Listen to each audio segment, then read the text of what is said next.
Hello प्यारे बच्चों, आज हम करेंगे डायरेक्टरेट ऑफ एजुकेशन की इंग्लिश की वर्कशीट। यह है 21 तारीख की वर्कशीट 114 नंबर की, कक्षा 5वीं के बच्चों के लिए। यहाँ अपना नाम, यहाँ अपने अध्यापक व अध्यापिका का नाम।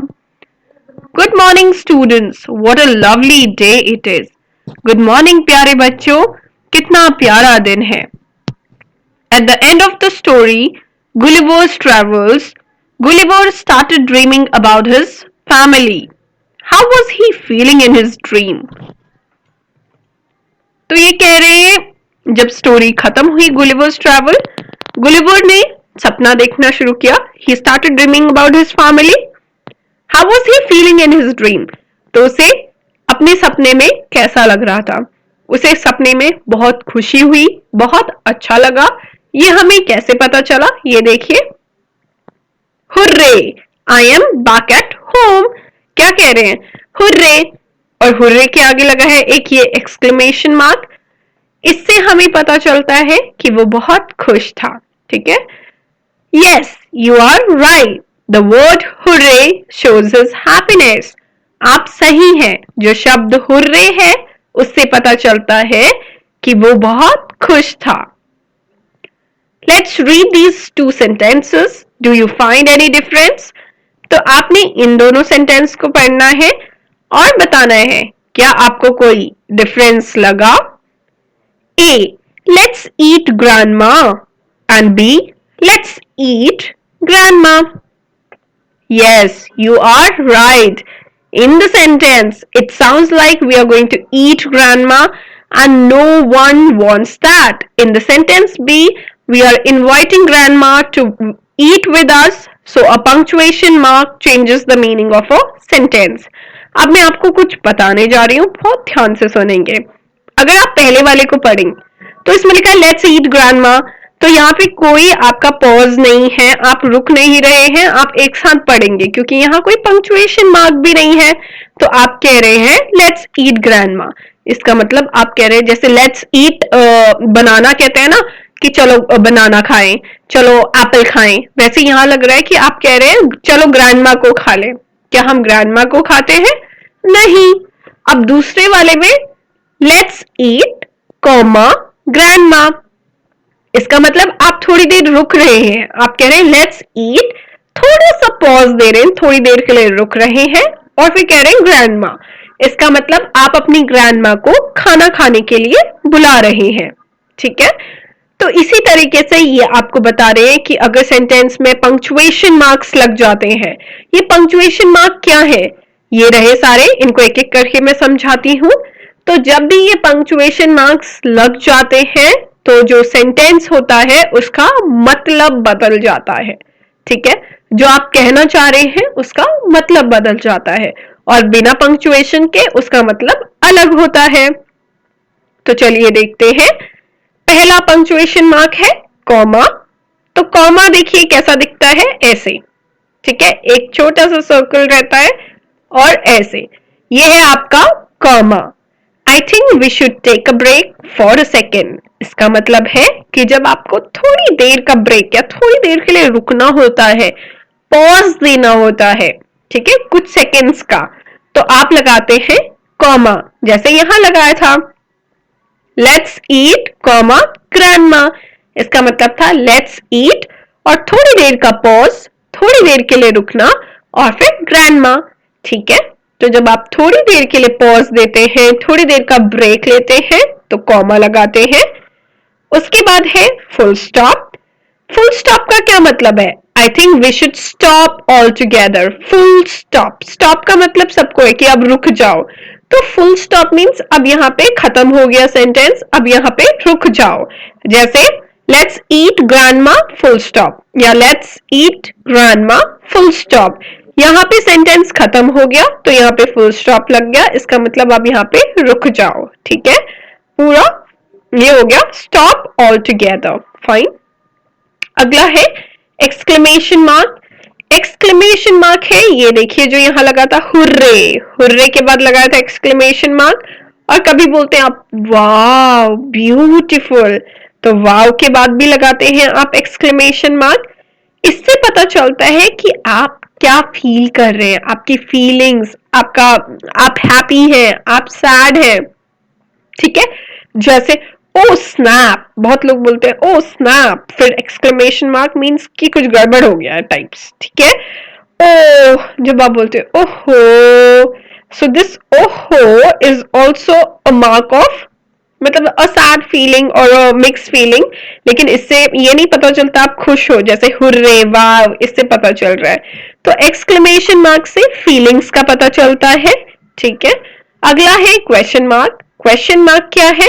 जब आपको पता है आप किसी से कुछ पूछ रहे हैं, प्रश्न, what are you guys talking about, जब आप क्वेश्चन पूछ रहे हैं तो आप क्वेश्चन मार्क लगाते हैं, किसी से कोई प्रश्न कर रहे हैं तो क्वेश्चन मार्क लगाते हैं, और उत्तर दे रहे हैं तो फुल स्टॉप, वहां पे आप क्वेश्चन नहीं लगाएंगे।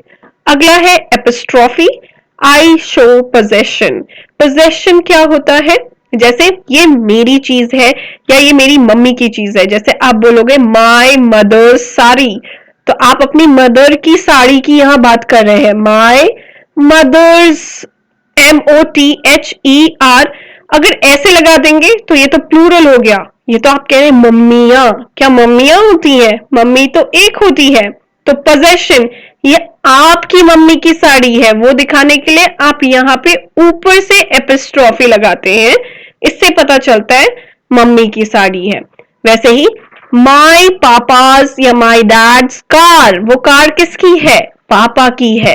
तो DAD और ऊपर से लगती है एपिस्ट्रॉफी और फिर कार। तो ये एपिस्ट्रॉफी जो है ये बताता है कि ये वस्तु इस इंसान की है, इसको बिलोंग करती है, किसी पर्टिकुलर पर्सन की है, ठीक है। एपिस्ट्रॉफी से वो पता चलता है। अगला, hello, we are punctuation marks, we represent the expressions and feelings in a sentence. तो हम सब क्या हैं? पंक्चुएशन मार्क्स है, हम रिप्रेजेंट करते हैं जो हम फील कर रहे हैं, जो हमारी फीलिंग्स हैं, जो हमारे एक्सप्रेशंस हैं किसी एक सेंटेंस में। Read the story and find out the sentences from the story where the exclamation marks and apostrophe marks have been used. अब हमने स्टोरी पढ़नी है, कौन सी? Gulliver's travel. और गुलिवर्स ट्रैवल में से हमें निकालने हैं वो सेंटेंसेस जहां पे एक्सक्लेमेशन मार्क है एंड एपिस्ट्रॉफी है। तो चलिए देख लेते हैं। तो बच्चों, अब हमने एक्सक्लेमेशन मार्क और एपिस्ट्रॉफी ढूंढनी है, तो चलते हैं गुलिवर्स ट्रैवल में ढूंढने के लिए कहां पे है एपिस्ट्रॉफी और कहां पे है एक्सक्लेमेशन मार्क। अगर आप चैप्टर की हेडिंग देखें गुलिवर्स, तो गुलिवर्स में ही सबसे ऊपर अगर आप देखेंगे तो यहीं पे आपको एक एपिस्ट्रॉफी दिख जाएगा, ये रहा गुलिवर्स ट्रैवल्स। अब आगे चलते हैं। पूरा चैप्टर तो मैं आपको अभी पढ़ के नहीं दिखा सकती, लेकिन हाँ, जहां जहां पे एक्सक्लेमेशन मार्क और एपिस्ट्रॉफी है वो मैं आपको दिखाऊंगी, ठीक है। तो चलिए देखते हैं, या हम एक काम करते हैं, पढ़ ही लेते हैं क्योंकि पढ़ते पढ़ते ज्यादा हमें जल्दी दिखेगा। When a person tells this story of his life in his own words, it is called an autobiography. Gulliver, a sailor, was once caught in the land of giants. This is how he describes his experience. यहाँ एक जगह भी नहीं है, ना यहाँ epistrophe है, ना यहाँ एक्सक्लेमेशन मार्क है। On the 16th of June 1730, we discovered land. Our captain sent a dozen men with vessels for water, if any could be found. When we came to land, we saw no river or spring, nor any inhabitants. I went on to explore. The country was barren and rocky. I turned back to join the crew, only to see them getting into the boat and rowing for life to get to the ship. Before I could reach them, I observed a huge creature walking after them in the sea as fast as he could. The water of the ocean reached only till his knees. ये रहा आपका पहला exclamation mark, to his knees. Knees के बाद देखेंगे तो exclamation mark है। यहां आपको इस पैराग्राफ में ना एक्सक्लेमेशन मार्क देखने को मिलेगा ना आपको एपिस्ट्रॉफी। ये रहा आपका फर्स्ट एक्सक्लेमेशन मार्क। इसके बाद है however, the monster was unable to overtake the speeding boat I turned back quickly and climbed up a steep hill with fields of barley on either side and the corn rising up to 40 feet. There was a fence to pass from one field to the other. तो यहाँ अब एक ही exclamation mark है इस page में. अगले page में चलते हैं. It was impossible for me to climb because every step was 6 feet high. I was trying to find a gap in the hedge when I discovered one of the inhabitants in the next field walking towards the fence. He was of the same size as the creature chasing the boat. I was struck with utmost fear and astonishment and ran to hide myself. He called in a voice much louder than a trumpet. It sounded like thunder. अब आप देखो thunder, ये रहा दूसरा exclamation mark. इसके बाद 7 monsters like him came towards the field ready to reap the corn. They carried a reaping hook which was very big. When one of the reapers approached where I lay hidden, I screamed as loud as I could. The creature stopped reaping, picked me up between his thumb and forefinger, and brought me close to his eyes 60 feet above the ground. अभी तक आपका एक भी epistrophe नहीं आया है. He looked at me with curiosity and blew my hair aside to get a better view of my face. He called his friends and gently placed me on the ground. They all sat on the ground to take a good look at me. I walked slowly backward and forward, pulled off my hat and made a low bow towards the farmers. I tried to speak to them loudly in several languages. Each time I did, so the farmer who picked me up held his ear very close to me, but in vain. The farmer took me to his house and placed me at some distance on the dining table, which was 30 feet high from the floor. तो बच्चों 2 exclamation mark है और एक epistrophe है ऊपर यहाँ पे. अगला देखते हैं, शायद मिल जाए, ये लास्ट पैराग्राफ बचा हुआ है. Dinner was brought for the farmer in a dish which was 10 feet in diameter. मिल गया फाइनली. द फार्मर्स वाइफ, किसकी पत्नी? फार्मर की. तो एपिस्ट्रॉफी लगा है. Crumbled some bread and placed it before me. In the middle of the dinner, I heard a noise behind me. It was the purring of a cat that was 10 times larger than an ox. The farmer's wife, फिर से देखो epistrophe, was stroking him. Then entered the farmer's 1 year, फिर से farmer's में ही है, 1-year-old son in the arms of a lady. On seeing me, the child grabbed me from the table and put my head into his mouth. I shouted so loudly that the baby dropped me. I would have broken my neck if the mother had not held her apron under me. Later, she put me on her own bed and covered me with a clean white handkerchief. I slept dreaming of my home, my wife and my children. तो बस इतनी सी story जिसमें आपके सिर्फ 3 यहाँ पे है epistrophe. ये रहा एक एक्सक्लेमेशन, ये रहा एक एक्सक्लेमेशन और ये रहा एक एपिस्ट्रॉफी. ठीक है, अगला देख लेते हैं. Let's see how much you have learned. Rewrite the sentences using comma, capital letters, full stops, question marks and exclamation mark to make the sentence perfect. One has been done for you. तो ये कुछ sentences हैं जो इन्होंने हमें दिए हुए हैं. हमें इन्हें रीराइट करना है, दोबारा लिखना है. जहां पे कैपिटल लेटर्स की जरूरत है उन्हें कैपिटल करना है, जहां कॉमा की जरूरत है कॉमा लगाना है, जहां फुल स्टॉप की जरूरत है फुल स्टॉप, जहां क्वेश्चन मार्क की जरूरत है क्वेश्चन मार्क और जहां एक्सक्लेमेशन मार्क की जरूरत है वहां exclamation mark. Please give me your notebook. तो अगर आप पहला वाला आपके लिए किया हुआ है, ध्यान से देखेंगे तो पहला लेटर आपका कैपिटल होना चाहिए जो उन्होंने बना दिया है. पी कैपिटल हो गया. Please give me your notebook, sentence खत्म, फुल स्टॉप. ठीक है, अगला, Pinky, Maya and Zoya are my friends. अब इसे हमें रीराइट करना है, बहुत ध्यान से देखेंगे. मैं यहाँ पे लिख के दिखा रही हूँ. पिंकी, तो बच्चों पिंकी एक नाम है, तो पी आपका बड़ा होगा, PINKY. ठीक है। पिंकी एक नाम है और सेंटेंस शुरू हो रहा है, तो पहला लेटर आपका पी कैपिटल हो गया। पिंकी और फिर माया बोल दिया है। जब दो चीजें बैक टू बैक दो नाम आ गए तो बीच में कॉमा आ जाता है। पिंकी, फिर थोड़ा रुक के फिर माया। अब माया भी एक नाम है और ये आपको पता होना चाहिए, नाम का पहला लेटर हमेशा कैपिटल होता है। तो पिंकी और माया, ठीक है। एंड जोया, एंड छोटा ही रहेगा, ए एन डी, एंड ये माया का ए है। एंड जोया, अब जो जोया का जेड है ये एक नाम है, ये भी कैपिटल हो गया जोया, बाकी सब छोटा लेकिन Z capital. Are my friends, बाकी सब सेम रहेगा लेकिन सेंटेंस खत्म हो गया तो फ्रेंड्स के बाद फुल स्टॉप लगेगा, ठीक है। Friends full stop.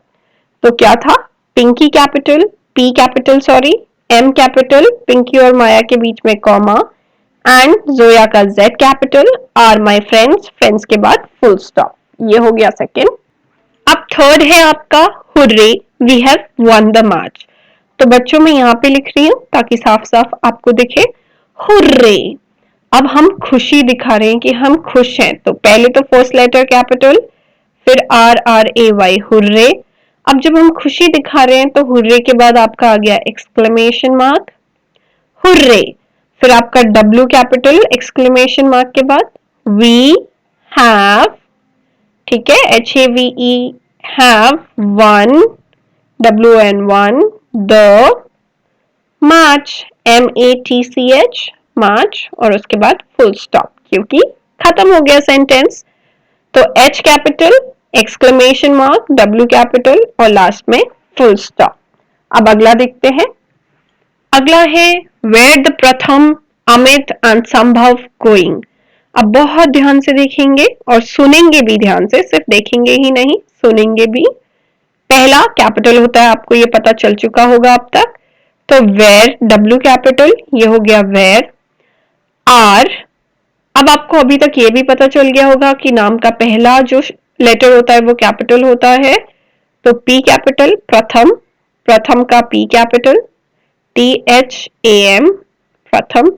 और अब ये भी पता होगा कि दो लोग का नाम जब एक के बाद एक है तो बीच में कॉमा आएगा। प्रथम के बाद कॉमा, फिर अमित का A capital, M I T, Amit, and Sambhav, Sambhav भी एक नाम है तो S capital, A M B H A V, Sambhav, going, ठीक है। यहां पे लिखती हूं going, G O I N G, going.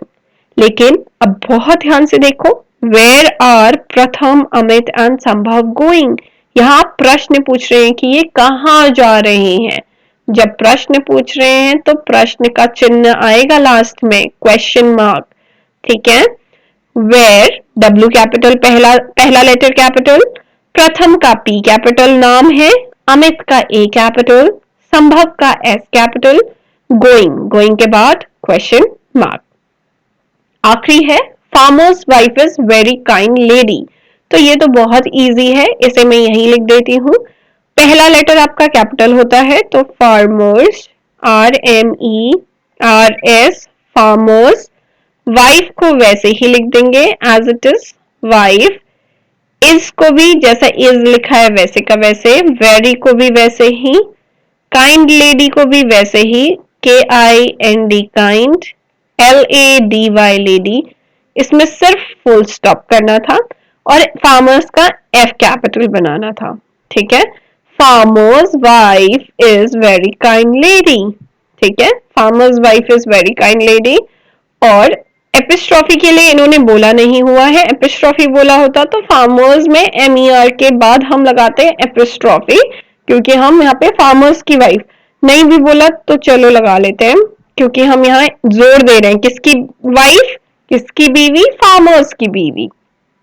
तो farmers wife, M E R के बाद आप लगा लो एपिस्ट्रॉफी और फिर लिख लो एस, ठीक है। ये एस को मैं दोबारा लिख लेती हूँ, यहाँ ई आर हो गया, epistrophe S, farmers wife is very kind lady और फुल स्टॉप।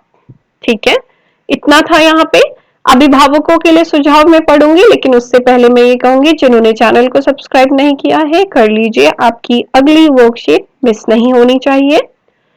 अब है अभिभावकों के लिए सुझाव। बच्चों से चर्चा करें कि यदि उन्हें किसी स्थान की पर जाना हो, एक सेकेंड ये दिख नहीं रहा है, किसी स्थान की यात्रा पर जाना हो तो वो कौन कौन सी वस्तुएं अपने साथ लेकर जाएंगे। अगर आप कहीं घूमने जा रहे हैं, कहीं यात्रा पर निकल रहे हैं, तो आप अपने साथ क्या क्या लेके जाएंगे, ये आपने मम्मी पापा के साथ बैठ के डिस्कस करना है और कोविड से बचने के लिए 6 फीट की दूरी बनाकर रखनी है। और अगली वर्कशीट मिस ना हो उसके लिए चैनल को सब्सक्राइब करना है। बाय बच्चों, मिलती हूँ कल नई वर्कशीट के साथ।